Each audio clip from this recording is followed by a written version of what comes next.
C'est le commentaire hebdomadaire de notre ami Phil Desgagnés. Salut Phil. Bonjour Danny. Phil, David Desharnais va signer aujourd'hui une belle prolongation de contrat, 4 ans, 14 millions de dollars. Il y a 2 semaines, il avait engagé Pat Brisson, puis finalement, ça n'a pas été long. Hein? Ben, moi, j'ai l'impression que David savait des choses que nous, on ne savait pas. Et on dit que c'est même pas lui qui a approché Pat Brisson, c'est Pat Brisson qui l'a contacté. Et on sait que Pat Brisson et Marc Bergevin sont de grands amis. Donc, il savait bien qu'en donnant ses affaires à Pat Brisson, c'est que le tout irait rapidement. Puis effectivement, c'est le cas.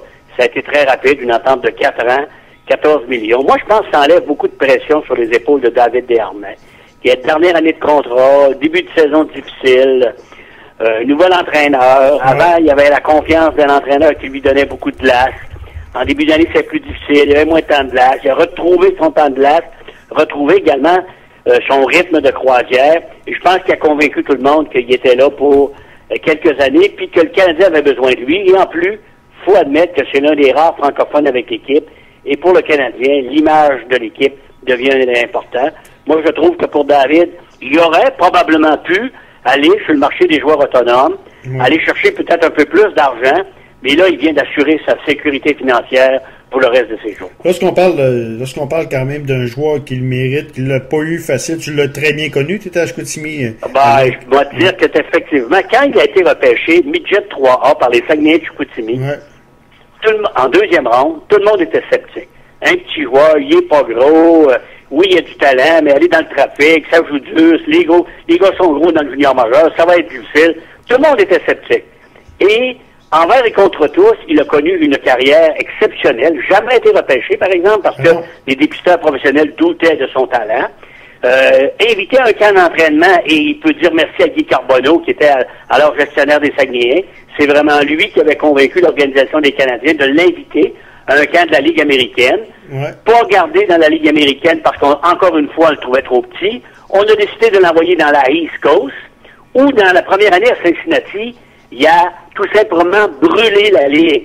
Il a terminé premier compteur devant tout le monde, ainsi qu'à la fin de la saison, on l'a rappelé pour partie, et l'année suivante, il a fait la Ligue américaine. Encore une fois, on n'a jamais voulu lui ajouter un contrat avec la Ligue nationale parce que on doutait toujours. Encore une fois, il a été brillant dans la Ligue américaine. Il était l'un des meilleurs joueurs de toute la Ligue américaine, ainsi que le Canadien, lors d'une fin de saison mal pris, l'ont invité, joué quelques parties avec le Canadien. Puis à partir de ce moment-là, il a convaincu tout le monde, malgré sa petite taille, qu'il pouvait faire le club. Et l'année d'après, il est définitivement demeuré avec le Canadien, toujours avec un contrat double sens, jamais un contrat strictement Ligue nationale. Et quand il a renouvelé après une année, il a décidé d'y aller avec un contrat strictement Ligue nationale de hockey. À 800 000, c'était pas cher. Et maintenant, il profite tout simplement de sa saison de l'année dernière de 60 points pour démontrer à tous qu'il méritait ce beau contrat-là. Écoutez, 4 ans. Et ça devient un joueur également pas cher pour le Canadien quand tu regardes le rôle qu'il joue à l'intérieur de l'équipe. Il fait partie de tes 2 premiers trios. Des joueurs à 3,5 millions, tes 2 premiers trios, il n'y en a pas une tonne. Et deuxièmement, Marc Bergevin s'est donné un atout également. Il n'y a pas de clause de non-échange. Une bonne année, une équipe désire d'avoir un gars comme Desharnais, peut faire une transaction avec le Canadien, ça lui coûte pas une fortune. Puis là, dans le cas de Bergevin, il s'est protégé en disant, peut-être qu'à un certain moment, je serai obligé de faire une transaction, puis il pourra me servir de monnaie d'échange. Donc, bravo pour David, qui signe un beau contrat, puis je suis bien content pour lui, parce qu'il demeurait toujours le même gars. En début d'année, lors du camp d'entraînement des Saguenayens, il est venu faire un tour. Même à l'ouverture de la saison, il était présent au match des Saguenayens. Et on a senti le même bonhomme, même gars d'avant, même s'il était une vedette dans la Ligue nationale, même attitude avec les gens, toujours très gentil, très poli. Et aujourd'hui, il est bien récompensé. Phil, il mérite beaucoup. Phil, deuxième point que je veux te parler, as-tu vu cette semaine en fusillade, le Mika Selejad des sénateurs d'Ottawa contre les... Comment tu as trouvé ça? Moi, personnellement, je suis contre ça. Moi, personnellement, je trouve que tu peux faire des fins tout à fait particulières, puis je suis d'accord. Mais là, c'est vraiment, je veux dire, c'est pas ça le hockey, là. C'est pas la ringuette, là. C'est du hockey qu'on joue. Moi, personnellement, je trouve que, je sais pas, c'est pas la bonne façon de même s'il avait marqué là-dessus, après, tout le monde aurait dit, ouais, mais vraiment, est-ce que c'est légal, à quel niveau, puis tout. Moi, personnellement, mais je suis sûr d'une chose, il n'a pas fait ça, là, sans que son coach lui donne le hockey, là. Ouais. Paul McLean, il a sûrement dit, OK, tu peux l'utiliser. Il l'a pratiqué dans les temps d'entraînement, mais moi, personnellement, je suis contre. Mais ça, écoutez, si la Ligue nationale veut de la nouveauté, ben là, ils en ont eu. Est-ce que quelqu'un prendra encore le même risque de poser le même geste? Je ne le sais pas. Mais ça demeure quand même assez particulier, le geste qu'il a posé. Il a surpris tout le monde, il faut le dire, là. Mais c'est pas... Bon, moi, j'aimais mieux. En tout cas, mercredi soir, j'étais présent au Centre Bell pour le match canadien contre Ottawa. Le but qu'a marqué Lanceller, à troisième affrontement, avec une belle feinte, un beau flip dans le haut du filet. C'est pas... Puis Galchenyuk a fait une feinte également pour sortir de ses souliers, le gardien d'Ottawa. Personnellement, je trouvais ça meilleur, là. Ah ouais, c'est sûr. Et heureusement, le gardien des Bruins l'a arrêté. Si le gardien des Bruins ne l'arrête pas, là, on entend parler pendant plusieurs jours. Ah oui, je peux dire que ça en aurait parlé longtemps. Et ça aurait fait des petits aussi, je pense. Il y aurait peut-être eu des joueurs qui auraient mis de la moutarde pas mal plus. Là, heureusement, il l'a arrêté. Heureusement, il l'a arrêté. Troisième point d'actualité, Phil, que je veux te parler, de Pierre-Carl Pellado qui a laissé sa place de gestionnaire, de président de Québécois. On dit que c'est pour d'autres projets. Est-ce que pour le retour des Nordiques, ça a une bonne chose, mauvaise chose ou pas du tout? Ça a aucun sais pas. Écoute, Pierre-Carl a 51 ans. Il dit qu'il voulait s'approcher de sa famille. D'abord, on dit que c'est un workaholic, c'est un gars qui travaillait énormément. Là, il cède son poste de direction. Je pense que c'est un pas à côté. C'est pas un pas de reculon pour une raison. Il laisse des personnes en place qui ont les capacités de performer, de s'occuper de sa compagnie. Et lui, il se libère un peu sur le plan, ce qu'on appelle, au niveau des réunions, au niveau des décisions, puis au niveau du pouvoir. Parce qu'il faut dire que Pierre-Carl, les dernières années, a eu plusieurs conflits à régler à l'intérieur de ses compagnies. On a qu'à penser au Journal de Montréal, le Journal de Réveil ici. Il y a d'autres où c'est assez difficile, les relations ouvrières. Donc, à ce moment-là, moi, j'ai l'impression qu'il a voulu laisser un peu la place, s'effacer un peu de la place publique, l'image qu'il donnait. Puis, il est peut-être sincère dans le groupe également de dire, il faut lui donner le bénéfice du doute, de dire qu'il veut s'occuper de ses 3 enfants qui sont quand même en bas âge.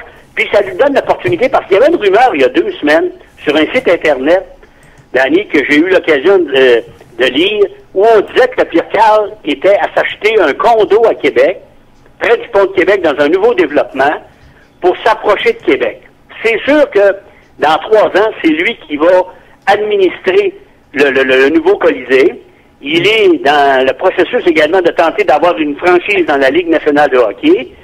Et peut-être qu'à ce moment-là, il a le goût de faire comme ben des multimillionnaires, de se payer un trip de hockey ou de se payer un trip de quelque chose qu'il adore.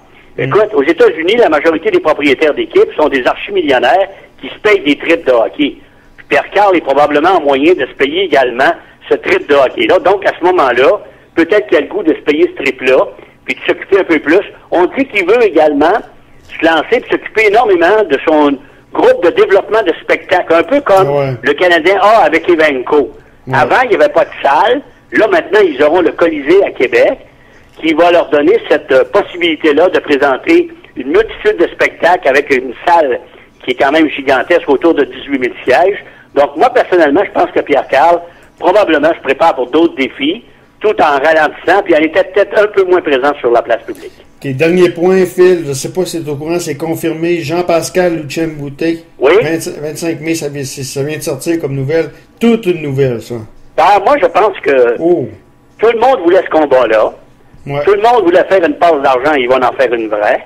Je pense qu'on n'avait pas de bon combat pour Boutet, puis on n'avait pas de bon combat pour Pascal, pour ce qu'on appelle attirer vraiment l'attention. Moi, je pense que dans le cas de Boutet, il n'est pas nécessairement au sommet de sa carrière, il est plus vers la fin de sa carrière. S'il veut aller chercher quelques millions de dollars, il y a une opportunité tout à fait exceptionnelle. Il faut dire que dans le cas du groupe d'Interbox, ils n'ont pas beaucoup de poulets non plus pour prendre la relève, pour faire des grands événements, là. Il n'y en a pas bien.